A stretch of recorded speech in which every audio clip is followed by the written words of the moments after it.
When it broke away from the Malaysian Federation in 1965, Singapore seemed destined for disaster. It had virtually nothing.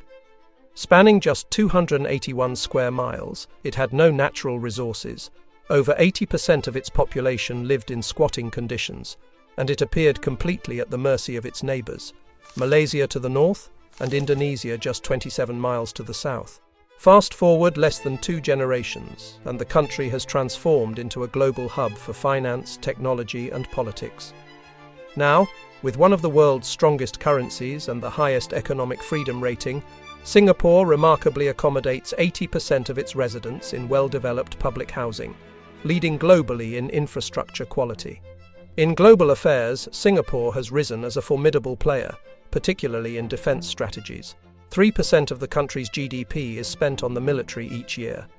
But really, its best form of defense comes from leveraging its location, domestic governance, and forming economic partnerships on the international stage, processes that began over 200 years ago.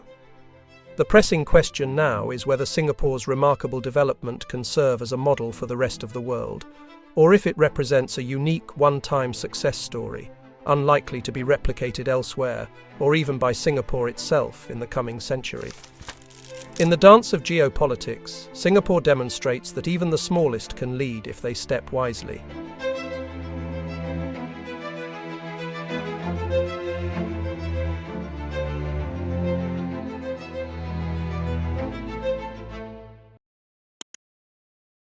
Singapore was incorporated into British colonialism in 1819 to challenge the Dutch, who already had a significant presence in the area. The island was strategically situated on the trade route between British India and China, the so-called Maritime Silk Road. The Dutch East Indies, which controlled Indonesia, were heavily taxing British ships for using their port facilities. Napoleon was defeated back in Europe, freeing Dutch resources to re-establish their presence in Southeast Asia. While the British had gained control of Penang more than 30 years earlier, Singapore was to become the jewel in their Asian crown. For 8,000 Spanish dollars, the British bought rights to the land now known as Singapore.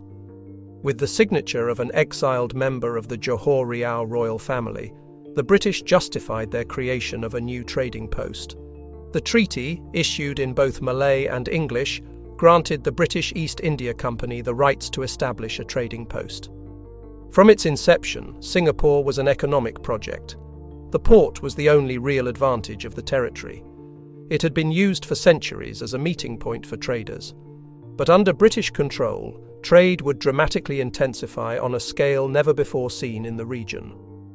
The British quickly began reclaiming land along the Singapore River and distributing it to important international traders, hoping to make the location more attractive for international shipping. There was another major draw. In a sea of expensive Dutch ports, the British were now offering a novel concept, a free port.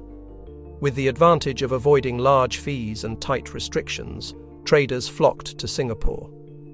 In 1840, Union Bank of Calcutta was the first to set up a branch there, quickly followed by major banks from other countries, including India, Australia, China, and Hong Kong.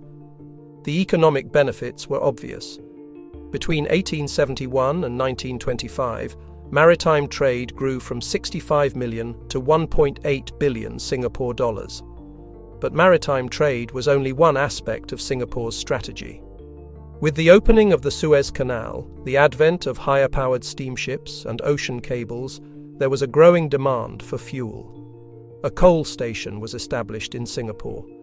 Rapid industrialization in Europe led to increased demands for materials like rubber, tin, and coffee too. All of these came from developing parts of the world, including Southeast Asia. By 1897, about 55 million worth of imports for Britain were coming from the Malay Peninsula, equivalent to 2 billion today. However, the development of Singapore as an international commercial location was changing the governance of the city-state. Despite setting up branches, most trading companies and foreign banks were reluctant to invest in Singapore's domestic market. Instead, they facilitated the distribution of working capital for overseas ventures. With the internationalization of the market, Asian traders, especially Chinese merchants, acted as middlemen between the Asian and European markets, often working in Singapore. Investment in Singapore would need to come from a strong central government, and Singapore's strength was as an international market. Both these lessons would lay the groundwork for modern Singapore. When Singapore gained self-government in 1959, its leaders had this in mind. The People's Action Party, which has overseen the long-term vision of Singapore to this day, was founded by a group of Western-educated Singaporean elites committed to creating a non-communist social democratic state. In the years leading up to independence, trade unions and left-wing politicians had been arrested during what was called Operation Cold Storage, a collaboration between British, Malaysian, and Singaporean governments. After a failed federation with Malaysia, in 1965, Singapore officially became the first country to gain independence against its will. Its leaders quickly shifted to an export-oriented economic model, and industrialization accelerated. Without natural resources, they knew Singapore needed to attract foreign capital. Providing incentives like complementary assets, cheap land, subsidies, infrastructure development, and tight control of labor was the best way. To keep wages low, Singapore imported a huge amount of foreign laborers, powering an industry of low-cost, labor-intensive manufacturing. And it worked. With full control of the domestic economy through foreign and domestic labor, Singapore quickly became the favored country of multinational corporations, driving rapid industrialization. In exchange, these companies shared their technology, vital for Singapore's next stage. Starting from the 1970s, industrialization was accompanied by a shift from low-cost manufacturing to financial services and capital-intensive technological industries. Key to this was the creation of several government-linked companies that took over many enterprises from British hands. State agencies like the Development Bank of Singapore and International Enterprise Singapore have managed policies of economic management and international public relations. In line with Singapore's focus on efficiency and pragmatism, its companies are run as competitively as possible. In fact, some studies show that Singapore's government-linked companies achieve higher valuations than the country's top privately owned companies. Take, for example, Singapore Airlines, which consistently outperforms its competitors and was ranked the world's best airline for the 5th time this year. The company is majority owned by Temasek Holdings, the investment company owned by the government of Singapore, essentially the country's sovereign wealth fund. Temasek Holdings has a AAA global credit rating, and its net portfolio totals $287 billion. Efficiency, competitiveness, and transparency are the primary values of Singaporean business culture. It also has one of the lowest political corruption scores of any country in the world. This is due to the integration of business and political interests.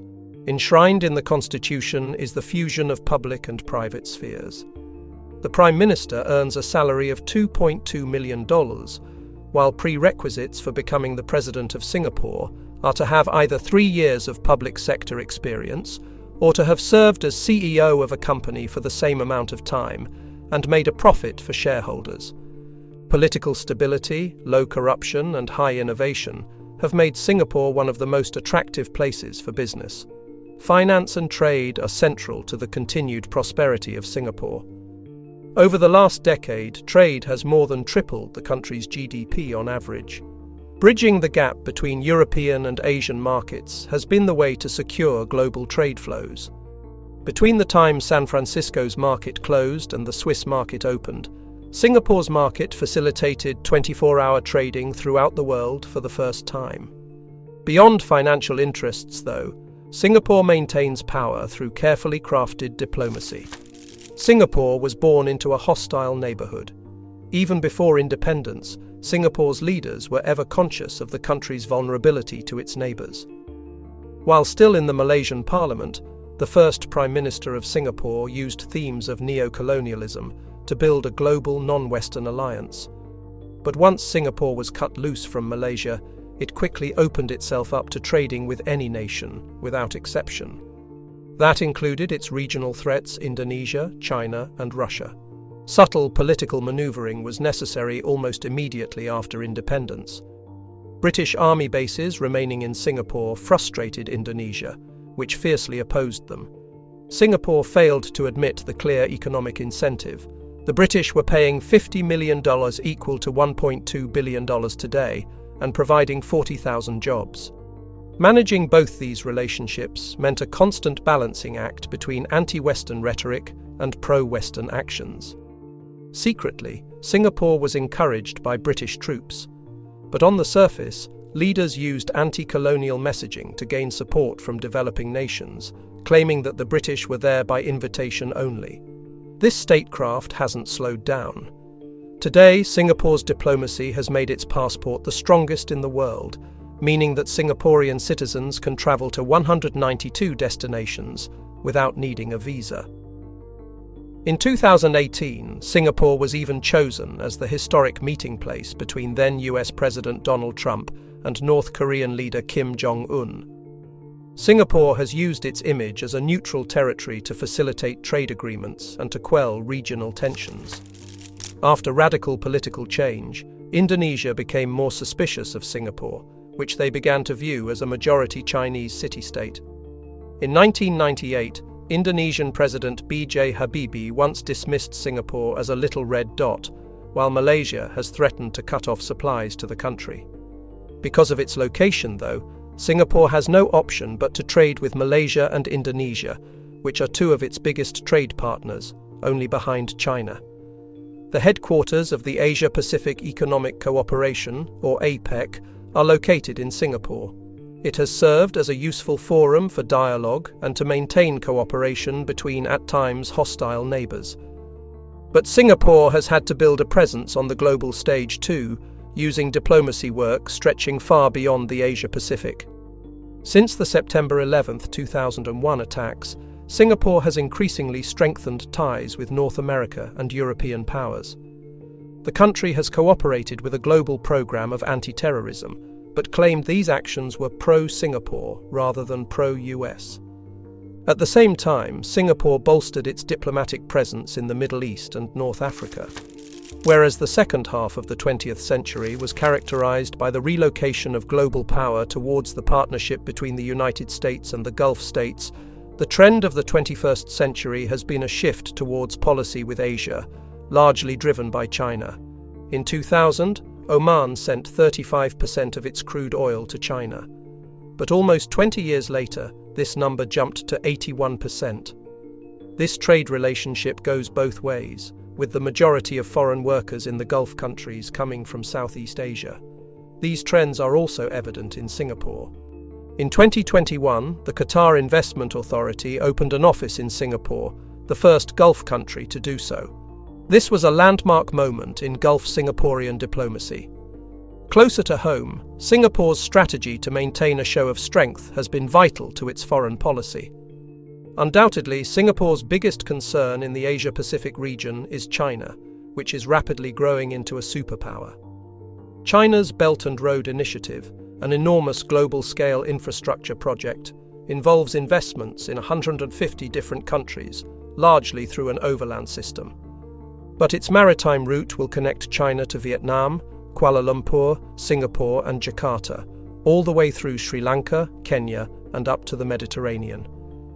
However, as with its other international counterparts, Singapore has stressed its special relationship with China, using its financial and trade power to act more as a partner rather than a subject of Chinese expansion. A constantly present vulnerability to both internal and external threats has molded Singapore into a decisive government with a long-term economic vision that has turned it into a world player. These policies, along with an absence of subversive political culture and limited civil liberties, have led Singapore to be characterized as an enlightened authoritarianism. Singapore has used its vulnerabilities, such as its size and lack of natural resources, to implement sweeping unified policies that are pragmatic rather than ideological. Singapore is a country that is always looking ahead. It has so far been able to maintain its wealth and position in the region through careful diplomacy and strong government policies. but its necessary reliance on global trade has led to a slowdown in economic growth. Its rebound will depend on how its technological sector develops, powered by the rollout of 5G, industrial automation, and biomedical manufacturing investment. Singapore's position as a global financial hub is not directly threatened yet. However, with two of its major trade partners, the United States and China, still engaged in a trade war initiated by former President Donald Trump, Singapore could be caught in the middle, and it will require more savvy diplomacy to keep all parties content.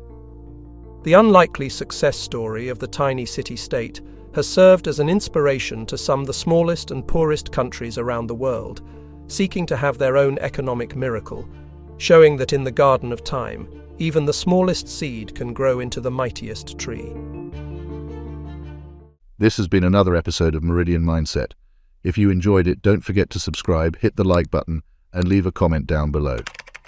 We also just launched a new Twitter account, so please give us a follow at Meridian Mindset and check out our other socials as well.